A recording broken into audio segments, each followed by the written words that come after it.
எல்லா பல்கலைக்கழகங்களில் தேர்வு கட்டணம் அதிகமாக இருக்கும், சிலதில் கம்மியாக இருக்கும். அந்த மாதிரிலாம் இருக்கக்கூடாது என்று நான் சென்ற ஆண்டு துணைவேந்தர் மாநாட்டை கூட்டிய பொழுதே அவர்களுக்கு இதையெல்லாம் சொல்லி இதை செயல்படுத்த சொல்லியிருக்கிறேன். செயல்படுத்தி கொண்டிருக்கிறார்கள். அதை மீறி யாரானும் துணைவேந்தர்கள் பல்கலைக்கழகங்களிலே இதுபோன்ற செயல்கள் நடைபெறுமானால் அதையும் அரசு உரிய கவனத்தில் கொண்டு உரிய நடவடிக்கை உடனடியாக எடுக்கும்.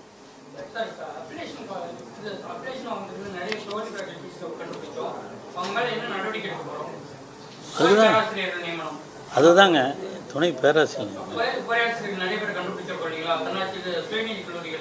அதுதாங்க.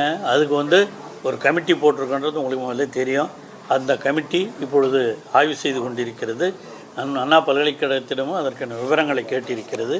விரைவில் அந்த விவரத்தை பெற்று உடனடியாக சட்டபூர்வமாக என்ன நடவடிக்கை எடுக்க வேண்டுமோ அந்த நடவடிக்கை கண்டிப்பாக எடுக்கும்.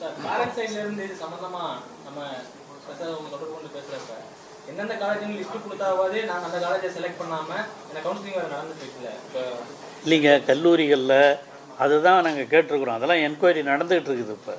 அதனால் அந்த கல்லூரிகளில் ஏன்னா இப்போ நாங்களும் என்ன பண்ணுறோம், அவங்க கல்லூரிகள்லாம் அட்மிஷன்ஸ்லாம் நடந்து போச்சு. மாணவர்களுக்கு பாதிப்பும் ஏற்பட்டக்கூடாது. அதையும் கருத்தில் கொண்டு தான் இந்த ஆய்வு இந்த குழு செய்து கொண்டிருக்கிறது.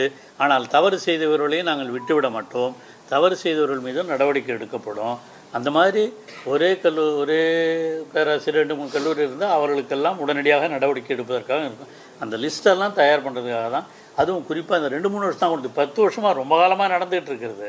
அதனால தான் நாங்கள் அண்ணா பல்கலைக்கழகத்தில் கடந்த 10 ஆண்டுகளில் நடைபெற்ற நிகழ்வுகளை கேட்டிருக்கிறோம்.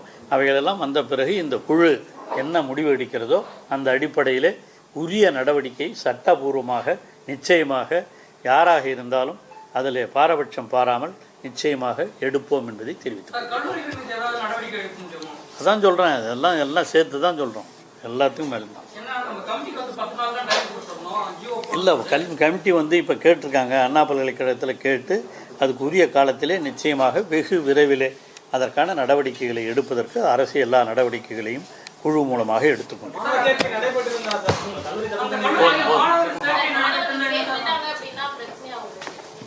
அதுக்கு தாங்க நாங்கள் பிரச்சனை வந்துடக்கூடாதுன்றதையும் நாங்கள் பார்க்கணுமில்ல, மாணவர்கள் நலனையும் பார்க்கணுமில்ல.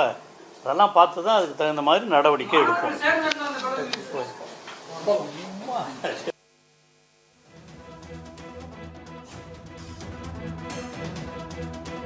அண்ணா பல்கலைக்கழக செமஸ்டர் கட்டண உயர்வு நிறுத்தி வைப்பதாக உயர்கல்வித்துறை அமைச்சர் பொன்முடி செய்தியாளர்கள் சந்திப்பின் போது தெரிவித்திருந்தார். நடப்பாண்டும் அடுத்த ஆண்டும் செமஸ்டர் கட்டணம் உயர்த்தப்படாது என்று செய்தியாளர்கள் சந்திப்பின் போது தெரிவித்திருந்தார். இதுகுறித்து பின்வரும் செய்திகளில் விரிவாக பார்க்கலாம்.